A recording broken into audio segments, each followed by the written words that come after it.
చివరిగా తల్లి.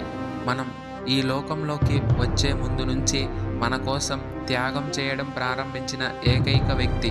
9 నెలల పాటు మన ఊపిరిగా మారి, మన బరువును మోసి, ఎన్నో నొప్పులను భరించి, తన ప్రాణాన్నే పణంగా పెట్టి మనల్ని ఈ ప్రపంచానికి అందించింది.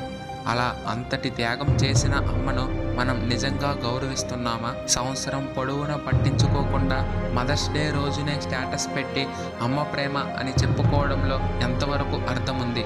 నిజం చెప్పాలంటే మన అమ్మ మనల్ని కోట్లు సంపాదించాలని ఎప్పుడూ ఆశించదు. మన భవిష్యత్తు కోసం ఎన్నో రాత్రులు నిద్ర లేకుండా గడిపిన ఆమె మన దగ్గర ఒక్కటే ఆశిస్తుంది: కొంచెం ప్రేమ, కొద్దిసేపు మన సమయం. 30 కోట్ల స్పర్మ్లలో పొరపాటున ఒక స్పర్మ్ గెలవడం వల్ల మన ఉనికి ప్రారంభమై ఉండవచ్చు, కానీ మనల్ని ఇక్కడ దాకా తీసుకువచ్చింది మాత్రం మన అమ్మే. అలాంటి త్యాగం చేసిన అమ్మను పట్టించుకోకుండా వదిలేస్తే ఆ పోటీలో పొరపాటున ఒక తప్పుడు స్పర్మ్ గెలిచిందనుకోవాల్సిందే. సో ప్రతిరోజు కనీసం 5 నిమిషాల పాటు మనల్ని కన్న మన అమ్మతో ప్రేమగా మాట్లాడుతూ సమయం గడపడానికి ప్రయత్నిద్దాం.